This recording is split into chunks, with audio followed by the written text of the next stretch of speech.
2019. So I've been through, a lot of rough patches. It certainly hasn't been easy. There's been good times and there's been bad times.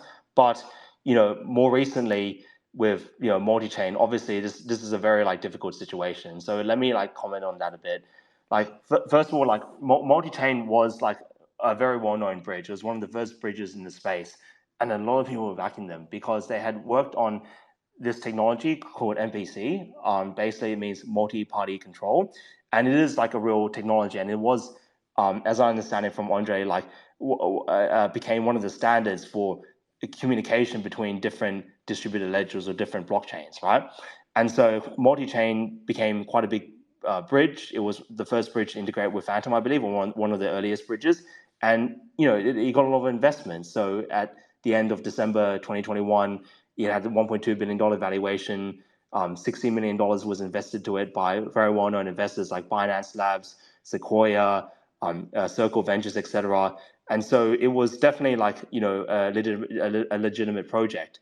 But what happened recently with multi-chain, and I can share as much as I can, is that it appears that the team in China has been detained, essentially, and in particular, Zhao Jun has been detained. And it turns out what we didn't know back then, and I think the same investors and other chains they integrated with didn't know back then, is that Zhao Jun actually had personal cloud access to a lot of these servers that were actually validating transactions. So in other words, there was this individual who had this full control or majority control of the network, whereas our understanding was that it was the MPC nodes around the world that had kind of a majority control of the network that were confirming transactions, right?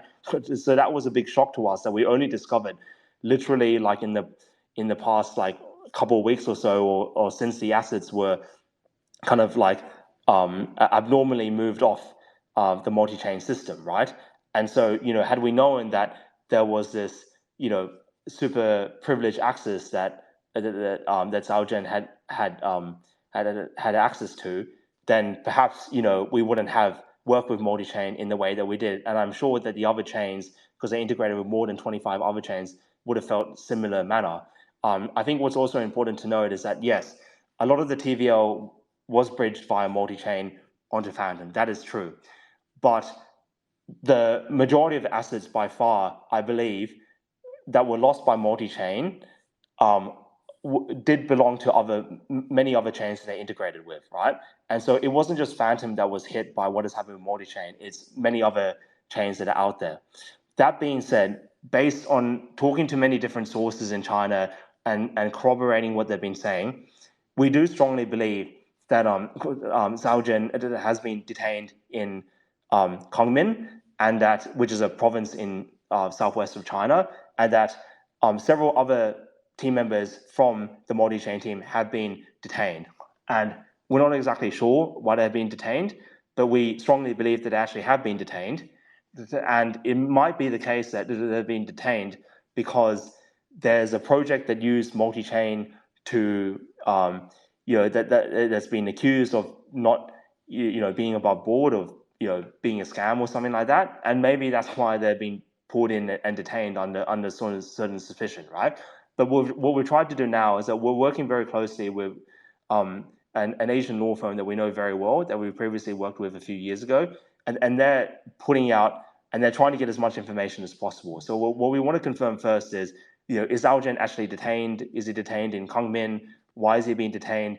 And the second question is, how do we get the assets back? Because my understanding is that the assets are very likely to be held by the local government at the moment.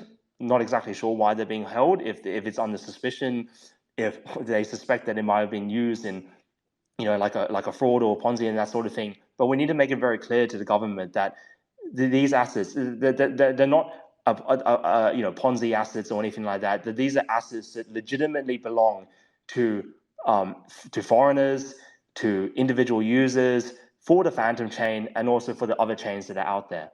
And so what we're really focused on at the moment is getting that confirmation from the police, and then wanting to, engage with them and put in a claim and explain to them very, very carefully why these assets that they're holding onto do not belong to multi-chain, and in fact, they actually belong to the individual users, right?